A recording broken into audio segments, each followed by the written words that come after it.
오늘 말씀은 재갈을 물리고 라고 하는 말씀으로 여러분들과 은혜를 나누고자 합니다. 오늘 본문만 보면 오늘 어버이주일이고 부모님과 관련되어 있는 말씀을 해야지, 부모님 순종하라는 얘기를 해야지 왜 갑자기 말 재갈 물리는 이야기를 하느냐라고 생각할지 모르지만 또 필요한 부분이기 때문에 여러분들과 함께 은혜를 나누려고 해요. 오늘 본문이 선생된 자들만을 위한 변명 같아 보이지만 사실 야고보는요 우리라고 하는 3인칭 단어를 써요. 주어를 써요. 그러니까 선생뿐만이 아니라 이 글을 읽고 있는 모든 사람들을 이야기하는 거예요. 그 범위를 그리스도인들에게 딱 적용을 하고 있습니다. 올바르게 혀를 사용하는 것은 단지 몇몇 사람들에게만 해당하는 문제가 아니라 모든 그리스도인들이요 평생 싸워야 되는 영적인 전투라는 것을 보여주고 있어요. 야고보는요 혀의 중요성과 영향력을 보여주기 위해서 3절에서 5절까지는 세 가지 다른 비유들을 들어서 표현하는데, 먼저 혀가 말의 재갈과 같다라고 이야기를 해요. 말에게 씌우는 재갈은요 말이 경거망동하지 않고 주인이 원하는 곳으로 가기 위해서 사용하는 도구이기도 합니다. 또 배의 키와 같다고도 하고, 그래서 이 키는 배 전체의 크기에 비하면 정말 작은 부분이죠. 저도 배의 키를 한번 본 적이 있어요. 태안에 가보면 배를 수리하려고 중간중간에 수리소로 배를 끼워놓는 경우가 있거든요. 그러면 어선들 같은 경우도 굉장히 큰 어선들이 있는데 그 어선의 밑바닥을 그때 처음 보는 거예요. 수리하기 위해서 올려놓다 보니까. 그러면 정말 키는 아주 작더라고요. 크지도 않고. 그런데 그 키가 물고기를 잡으러 가는 데 있어서 암초를 피하게 하고 원하는 곳으로 인도하는 데 있어서 중요한 역할을 감당한다라는 것을 볼 수가 있습니다. 마지막으로 작은 불과 같다라고 이야기하죠. 작은 불이 굉장히 약해 보이지만 그 불은 나무로 뒤덮여 있는 큰 숲을 단숨에 더 태워버릴 수 있는 위력을 갖고 있어요. 얼마 전에도 우리나라에서 정말 큰 산불 때문에 엄청 고생했잖아요. 그 산불을 진화하는 과정을 이제 TV에서 사람들에게 보여줬던 적이 있는데, 새벽이고 밤이고 상관없이 소방관들이 가가지고 이미 불이 다 꺼졌는데도 불구하고 또 가가지고 땅을 다 들쑤셔 보는 거예요. 이미 다 꺼졌는데. 그래서 왜 그렇게 보나 했더니 그 안에 작은 불씨들이 남아있다는 거예요. 그러니까 이게 안 꺼지면 이게 다시 자라나가지고 큰 불로 확장이 되면 탔던 데라도 다시 불이 붙을 수 있기 때문에 그런다라고 한 적이 있어요. 그러니까 야고보는요 혀라고 하는 것이 우리 전체의 몸을 보면 지극히 작은 부분이잖아요. 큰 부분도 아닌데도 불구하고 엄청난 영향력을 가지고 있고, 만약 이 혀를 제어하지 못한다면 그 혀가 가진 영향력이 결국 우리 인생의 치명적인 독이 될 수 있다라고 경고하고 있는 것입니다. 세상 사람들도요 말 조심하라고 많이 합니다. 말에 관련된 수많은 속담들도 있죠. 뭐 아다르고 어다르다, 천냥빛을 감는다부터 시작해서 많은 속담과 명언들이 있습니다. 그리고 말이 인격과 관련이 있다라고 주장도 합니다. 틀린 말은 아니에요. 다 맞는 말입니다.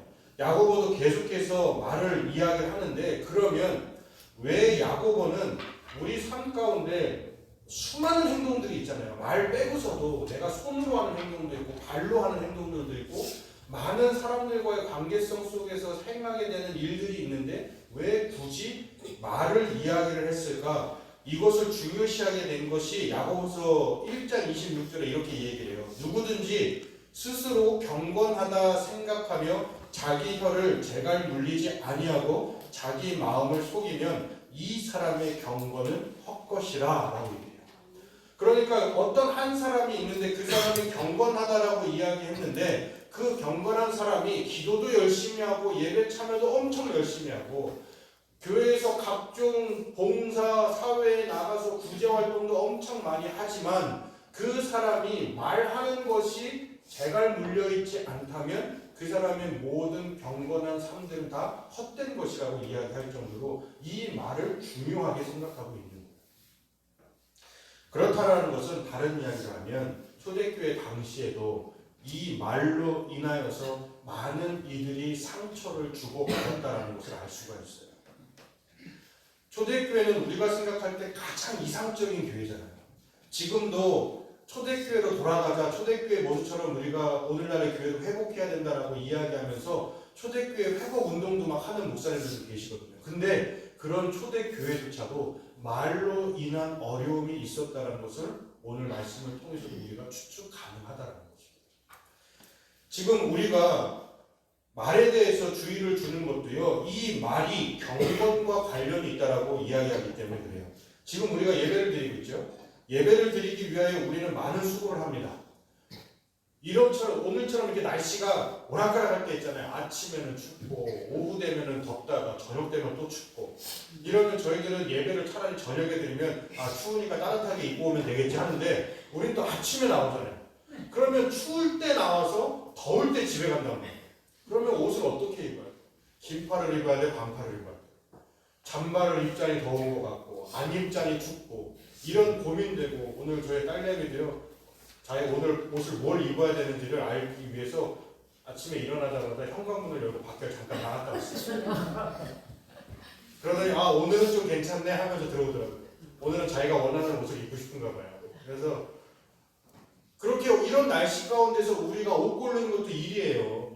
그리고 옷에 또 특별히 신경 쓰시는 분들은 전날부터 옷을 준비하잖아요. 오늘 교회 분들에게 예쁜 모습을 보여야 되는데 내 얼굴이 빛이 날 수 있는 방법이 무엇인가 하면서 막 침대 위에다가 옷을 쫙 꺼내놓고 이 옷 막 다 세팅해 놓은 다음에 다음날 가서 다른 옷 입잖아요. 하루 동안에 또 잠자고 일어났더니 생각이 바뀌지. 그래서 또 다른 옷 입고 나오고 그렇게 한단 말이에요. 그리고 머리도 정갈하게 하고 화장도 예쁘게 하고 오시죠. 그래서 여기 보시면 제가 대신방 때 보던 얼굴과 지금 예배드린 얼굴과 다른 분들이 계시단 말이에요. 이렇게 우리는 예배드리면서 하나님 앞에 잘 꾸미고 온단 말이에요. 그리고 찬송도 얼마나 힘차게 불러요. 우리 황구성화 원사님 힘차게 부르시지만 우리 황구성화 원사님 힘차게 안 부르면 또 두 눈 부릅뜨고 여러분들 보시잖아요. 그러니까 여러분들도 막 힘차게 박수 치시면서 인사도 활기차게 하고 여러분이 열심히 하신단 말이에요. 기도할 때도 오늘 김효수 원사님도 기도 열심히 정말 은혜롭게 하셨고 이 모든 것들이 다 경건하기에 하는 행동들이란 말이에요. 경건하기 위해서 하나님께 조금이라도 바른 예배를 드리게 하기 위한 모든 행동이 이 안에 담겨 있단 말이죠. 우리는 이렇게 예배에 대해서 최선을 다해서 집중하고 최선을 다해서 노력을 합니다. 말에 관해 얘기하다가 또 왜 갑자기 예배를 얘기를 하느냐 궁금하시겠지만 오늘 말씀드린 야고보서 그리고 방금 읽어드린 1장 26절에서 이 경건이라고 하는 단어는 하나님에 대한 예배를 사용할 때 사용하는 단어이기도 해요. 즉 우리 입에서 나오는 말이 사실 어떤 것이냐면 하나님께 예배드리는 것과 같다라는 의미를 야고보가 하고 있는 거예요. 야고보서는 행동을 많이 얘기해요. 그리스도인들이 해야 하는 삶의 모습들, 실제적으로 내가 어떻게 행동해야 되는지를 이야기하는 게 야고보서인데 그 야고보서에서 중요하게 생각하는 것이 말이고 삶의 모든 것이 야고보는 하나님께 드리는 예배인데 그 중에 정말 중요한 예배, 정말 회복해야 되는 경건이 말이라고 이야기를 하고 있는 것입니다. 우리가 예배에 집중하는 이유도 하나님께서 오늘 이 예배 가운데 함께하고 계시고 우리가 어떤 마음으로 예배를 드리는지 다 알고 계시고 우리가 예배드리는 모습을 하나님께서 보시기 때문이라는 믿음이 있으니까 우리가 이렇게 최선을 다하는 거잖아요. 그래서 예배에 신경을 쓰는 거죠. 그렇다면 우리가 매일 하는 수천 마디의 말을 할 때 하나님께 예배 드리는 것처럼 내가 신경 쓰면서 예배 드리고 있느냐 이것을 야고보는 오히려 우리에게 질문하고 있는 거예요. 신경은 쓰죠. 말에 대해서 신경을 쓰죠. 다만 무엇이 문제냐? 다스리지를 못합니다. 오늘 성경에서 쓰는 표현대로라면 입에 재갈을 물리지 못했기 때문에 우리는 말에 대한 실수들이 벌어지기 시작한다는 것입니다. 사실 우리도 긍정적이고 남을 위하고 칭찬하는 말을 하고 싶죠. 저도 상당히 비판적인 사람이잖아요. 저도 굉장히 합리적인 사람이었다니까요. 지금 제 어렸을 때의 저의 진짜 모습을 보는 친구들은 저희 어머니도 모르실 거예요. 제 진짜 모습을 보는 분들은 설마 제가 그렇게 비판적이고 굉장히 날카롭게 이성을 가지고 이야기하는 사람이냐? 이거는 저희 아내만 알 거예요. 굉장히 이성적이고요. 저는 요즘에 MBTI 얘기하죠. 저는 극T예요, 극T. 네. 그래서 지나가다가 저희 태안에 청년들하고 회식을 하고 태안은 먹을 게 별로 없어 서산으로 나가거든요. 시를 벗어나야 돼. 군을 벗어나서 가는데 그래봐 20분밖에 안 걸리지만 가서 이제 밥을 먹고 그렇게 보다가 청년 하나가 피청년이 있어. 굉장히 감상적인 친구가 있는데 그 친구가 저 미장원에는 어쩜 저렇게 사람이 많을까, 뭐 때문에 저렇게 사람이 많을까. 그럴 때 저는 정말 한나의 고민도 안 하고 머리를 잘 자르나 보지 뭐 이렇게 얘기하거든요. 그 청년이 바로 얘기해요. 목사님 진짜 T자 T 정말 최악의 T라고, 대문자 T라고 막 얘기해. 공감을 몰라요 목사님은. 이런 얘기 하거든요. 우리도 칭찬하는 말 하고 싶고 남들 막 세워주는 말 하고 싶고 다른 사람이 슬퍼할 때 위로해주고 싶고 안아주고 싶고 다 하고 싶죠. 특히 저 같은 사람들도 그렇고 싶죠. 그들의 마음을 공감해주고 싶죠. 그런데 그게 쉽지가 않다라는 거예요. 왜냐하면 우리가 그 이유가 7절부터 8절에 나와요. 다시 한번 볼게요. 7절 말씀 8절 말씀 보겠습니다. 여러 종류의 짐승과 새와 벌레와 바다의 생물은 다 사람이 길들일 수 있고 길들여 왔거니와 혀는 능히 길들일 사람이 없나니 쉬지 아니하는 악이요 죽이는 독이 가득한 것이라. 야고보는요 짐승이나 벌레, 새는 길들일 수 있어도 자신을 포함한 그 누구도 악이고 죽이는 독을 내뿜는 혀를 길들이는 사람이 없다라고 단언하는 거예요. 얼마 전에 TV에서도요 요즘에 유튜브에서 아주 유명한 중학생 친구가 있다고 해서 그 중학생 친구가 나왔더라고요. 그래서 무슨 얘기를 하려고 나왔나, 뭐 때문에 유튜브에서 이렇게 유명해졌나 했더니 말벌을 조련을 해서 키우는 거예요. 그걸 봤거든요. 그러니까 말벌이 손에서 이렇게 놀아요. 그 아이, 중학생 아이 손에서 이렇게 놀고 쓰다듬어도 가만히 있고 또 말벌이 화가 나 있다는 걸 그 친구가 알면 또 가만히 내버려 두기도 하고 배고픈 소리를 알면 또 음식 갖다 주고 그러니까 이 벌이 막 그대로 있는 거고 그 벌조차도 여왕벌이래요. 그 여왕 말벌을 가지고서 막 노는 거예요. 손 안에서. 날라갔다가 뭐 허리에다가 실 묶어놓은 다음에 멀리 못 날아가게 하면서 뭐 날려보내기도 하고 하면서 놀더라고요. 여러분 말벌도 길들이는 게 사람이라고요. 사람은 대단한 존재인 거예요. 생각이 정말 지극히 짧을 것 같은 말벌조차도 사람의 손 안에서 놀게 할 수 있는데 뭐는 못하냐면 내 입술의 기관인 혀는 길들이지를 못한다는 거예요. 우리는 생각하는 사람이고 지식이 있는 사람이고 배운 사람들이잖아요. 그런데 동물은 얼마든지 조련을 해도 내가 얼마든지 다스릴 수 있고 얼마든지 멈출 수 있는 말은 함부로 못한다는 것이죠. 이거는요 야고보만 이야기하는 게 아니에요. 야고보의 내용을 예를 들어서 오늘 설명을 하지만 바울도 똑같이 얘기하는 게 뭐냐면 고린도전서 13장 11절 중반부 이렇게 얘기해요. 내가 어렸을 때에는 말하는 것이 어린아이와 같고 깨닫는 것이 어린아이와 같고 생각하는 것이 어린아이와 같다 이렇게 얘기해요. 바울은 깨닫는 것이 어린아이 같고 생각하는 것이 어린아이와 같아서 말도 어떻게 하느냐 어린아이와 같이 말한다는 거예요. 야고보와 바울의 이야기를 종합해 보자면 우리의 언어를 다스리기 위해서는요 내가 생각하는 것, 내가 깨닫는 것이 바뀌어야 되고 그것은 인간의 의지로 되는 것이 아니라는 것을 이야기하는 거예요. 그러니까 내 혀를 다스리지 못하는 이유는 내 의지를 내가 다스릴 수 없고 내 생각을 다스리지 못하기 때문에 그렇다라는 것이나 마찬가지입니다. 그래서 야고보가 내가 언어를 다스리는 방법을 무엇이라고 얘기하냐면 재갈을 물리는 것이다 얘기해요. 말에게 재갈을 씌우듯이 우리의 입에 재갈을 씌워야 된다라고 이야기합니다. 재갈이라는 단어가 나오기에 재갈이 무엇인지 사전적인 의미를 찾아보니까 뜻이 이래요. 말을 부리기 위하여 아가리에 가로 물리는 가느다란 말때 얘기해요. 사전에 얘기했어요. 내가 얘기하는 게 아니고 사전에 아가리래요. 아가리. 말의 입이 아니라 말의 아가리 안에 이쪽 어떤 동물의 입 안쪽을 얘기하는 거예요. 사람도 이를 이빨이라고 안 하잖아요. 이라고 하거나 치아라고 하잖아요. 이빨은 동물에게 행하는 단어라고 하더라고요. 황보건사님 그 민감하시니까. 이는 치아는 인간에게만, 말들이나 강아지들은 이빨 이렇게 한다고 하더라고요. 그러니까 우리가 사람한테 이빨 봐라 이러면 안 되겠죠. 이 치아 봐라, 이 이좀 보자 이렇게 얘기해야 돼요.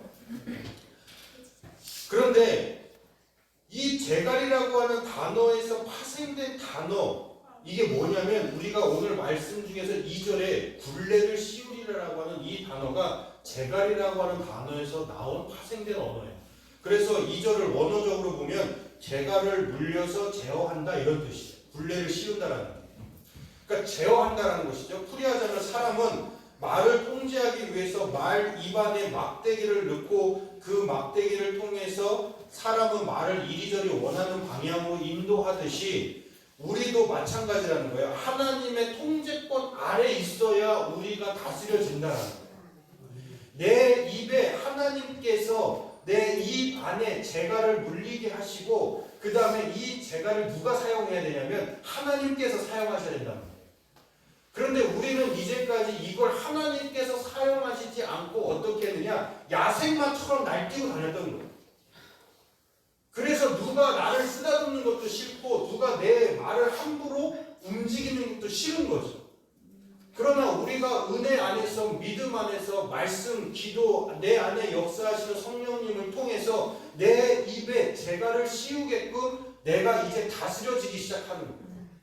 야생마도 처음부터 제갈 물리는 게 아니에요. 어느 정도 익숙하게 한 다음에 그 다음에 어렸을 때부터 제갈을 물리는 훈련을 한단 말이에요.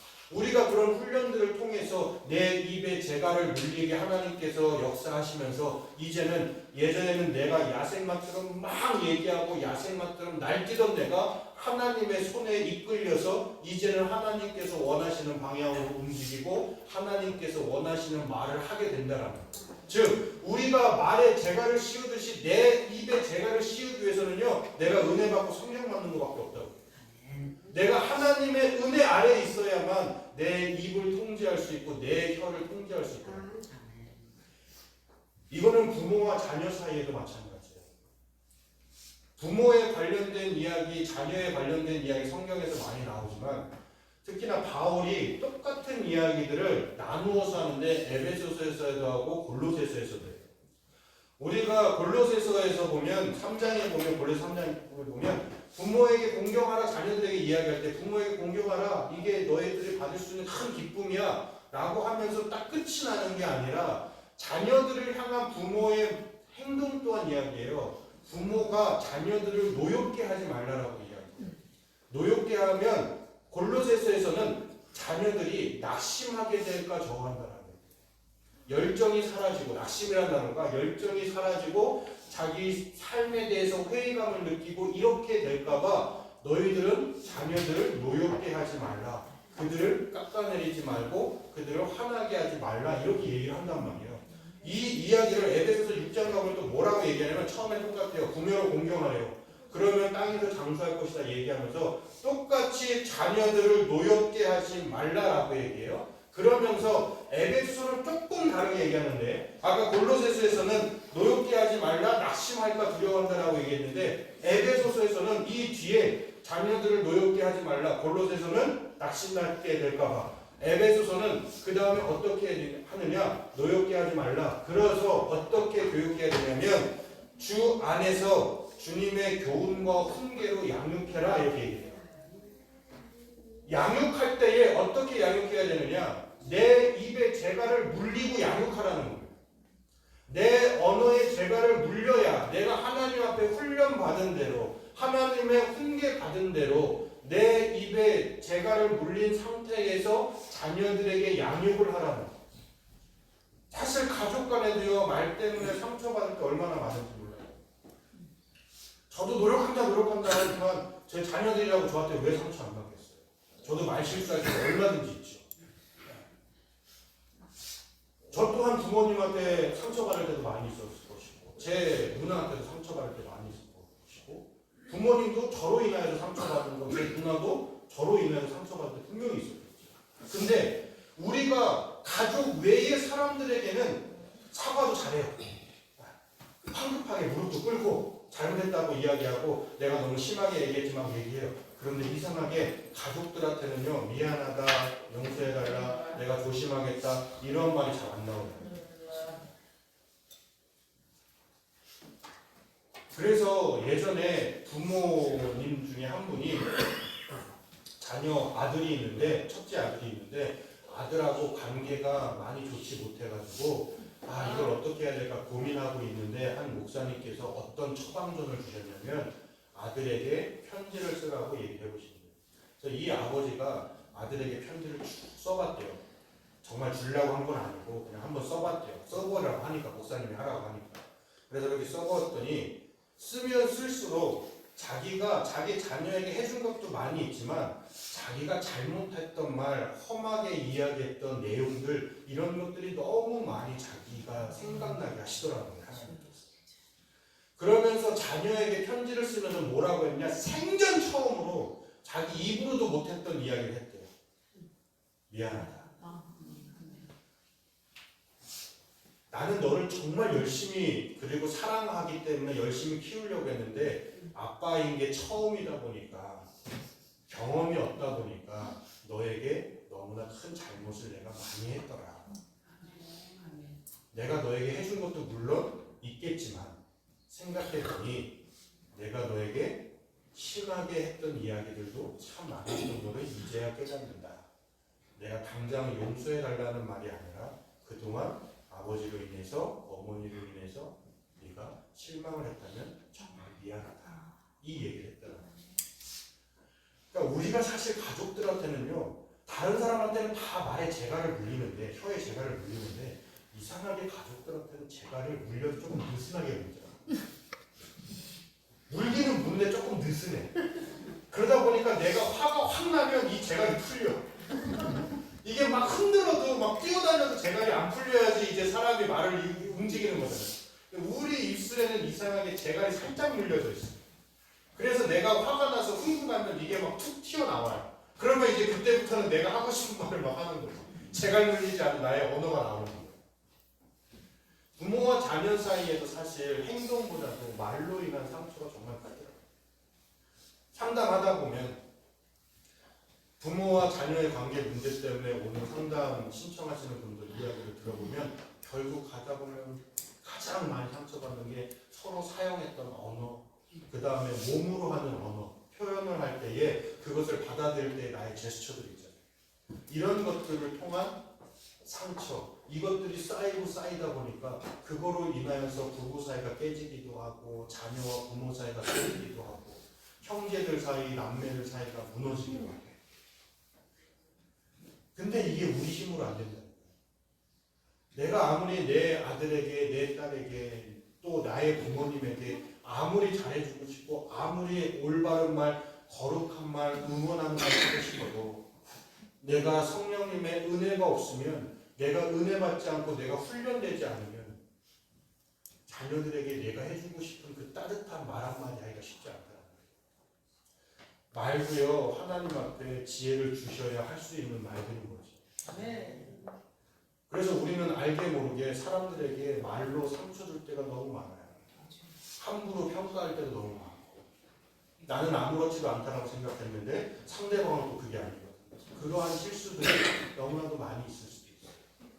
그래서 우리가 늘 하나님 앞에 기도하면서 우리의 혀에 재갈을 물릴 수 있도록 하나님 도와달라는 기도를 우리가 끊임없이 해야 돼요. 우리는 언제 이 혀의 재갈이 풀릴지 모르는 존재들이에요. 그리고 풀리면 누군가는 반드시 상처받는다는 거예요. 그 상처에는 내가 될 수도 있어요. 왜냐하면 나에게도 내 스스로가 상처 주는 말들을 엄청 할 수 있거든요. 너는 왜 이렇게 못났어? 내가 보더라도 거울 보면서 나를 사랑해서 내가 보더라도 넌 진짜 못났어. 넌 이거밖에 안 돼? 너는 왜 이렇게 하는 일마다 이렇게 온통 실수투성이야? 이런 이야기를 나 스스로에게 던진단 말이야. 그러니까 혀에 재갈을 물리지 않으면 다른 사람 상처뿐만이 아니라 나 스스로에게도 상처가 되는 말을 얼마든지 쏟아낼 수 있어요. 오늘 우리 신앙 안에서 내가 하나님께 경건한 사람인지 알기 위해서는요, 나의 입술이 하나님에 의해서 통제되고 있는가를 봐야 되는 거예요. 누군가 이야기를 나누다 보면 힘이 되고 위로가 되고 같이 있고 싶은 사람이 있지만 어떤 이들과 함께 있으면 기운 빠지고 힘든 사람도 있어요. 왜 그럴까 보면 그 사람하고 나누는 대화의 내용들을 보면 다 그렇게 돼요. 만약 내가 후자의 사람이라면 누군가 나와 함께 있으면 힘 빠지고 누군가 나와 있으면 자꾸 힘들어. 자꾸 나를 만나는 거 피하려고 그래. 그러면 나는 아직 입술의 통제를 받는 것을 거부하고 있다는 증거이기도 해요. 우리의 언어가 생명을 주어야 되고 위로를 줄 수 있어야 되고 기쁨을 줄 수 있어야 됩니다. 그것이 내가 하나님의 통제를 받는 사람인지 아닌지 점검할 수 있는 부분이기도 합니다. 입에서 나오는 말은요 그냥 나오는 것이 아닙니다. 그 언어에는 누군가의 의도나 누군가의 사상이 다 담겨 있어요. 내가 생각하는 것과 깨닫는 것이 세상의 것에 매여 있다면 내가 말하는 언어는 저주를 말하고 쓴물을 내뱉는 것이 되는 거예요. 죽이는 언어가 된다는 것입니다. 그러나 내가 생각하고 깨닫는 것이 하나님의 통제를 받고 있다면 우리가 말하는 언어는 단물이 되고 찬송이 나오고 축복이 담겨 있고 생명을 담고 있을 것이라는 겁니다. 우리가 말할 때 하나님께 예배드리고 있다는 것을 잊지 마세요. 내 경건은 말을 통해서 증명된다는 것도 잊지 마시기 바랍니다. 내가 누구와 함께 있든 내가 어떻게 말하느냐를 늘 유심히 들어보셔야 돼요. 그리고 내 스스로에게 하는 말에도 여러분들이 유심히 들어보셔야 돼요. 우리가 때로는 힘들 때 내 안에 속으로 얘기하잖아요. 나 스스로를 위로해주고 싶어서 나 스스로에게 속삭이는 이야기들이 있다. 그 이야기도 유심히 들어보셔야 돼요. 나는 혹시 하나님의 은혜를 함부로 사용하고 있지는 않은지, 하나님께서 나를 사랑스럽게 바라보시고 나를 예쁘게 보시는데 내가 언어로서 나를 학대하고 있고 나에게 못났다라고 이야기하고 나에게 포기하라고 이야기하고 있다면 그건 하나님의 통제 안에 있는 것이 아니라 어느 순간 내 입에 재갈이 풀리게 되는 거예요. 그러면 빨리 그 재갈을 다시 물어야죠. 그리고 하나님의 통제를 받아야 돼요. 그러면 내 안에 나에게 하는 음성도 달라질 거예요. 그러니 사랑하는 성도 여러분, 우리가 예배드릴 때 사랑하는 예배를 드려야 되고 웃음이 가득한 예배를 드려야 되고 다른 사람을 축복하는 예배를 드려야 될 거 아니에요. 그런데 왜 우리가 말을 하면서도 왜 다른 사람을 학대하는 말을 하고 다른 사람에게 상처 주려고 아예 작정하는 말을 하고 다른 사람에게 자꾸 포기하라는 말을 하는 그러한 이야기들을 우리가 어떻게 할 수 있겠어요? 교회 안에서 우리 성도님들 사이에서 이야기할 때도 예배드릴 때에 하는 이야기들은 예쁘다, 아름답다, 화장 안 해도 예쁘다, 뭐 해도 다 예쁘다, 저렇게 머리를 묶고 있어도 예쁘다, 다 그런단 말이에요. 네. 큰일 날 뻔했어요. 재현이가 머리 묶고 저러고 있어. 깜짝 놀랐네.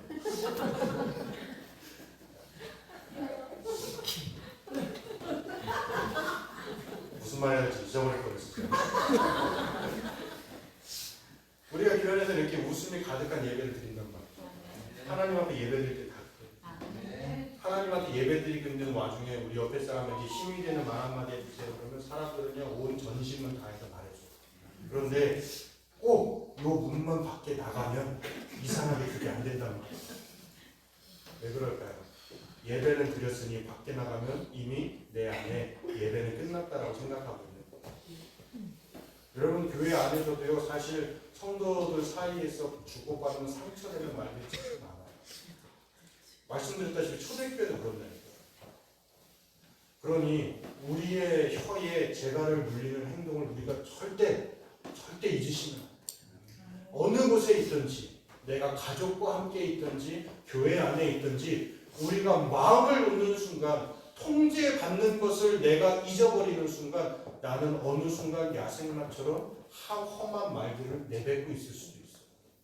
그러니 여러분 어떠한 순간이라도 내가 하나님의 통제를 받고 있고 예배드린다는 사실을 잊지 마시고 온전한 마음으로 하나님의 인도하심에 순종하시기를 바라겠습니다. 그래서 축복과 생명의 언어를 사용하시고 하나님께 온전한 예배, 말로 드리는 그 예배조차도 하나님께서 미소 지으시고 기뻐하시는 예배를 드리는 우리의 삶이 되시기를 주님의 이름으로 간절히 축원합니다. 기도하겠습니다.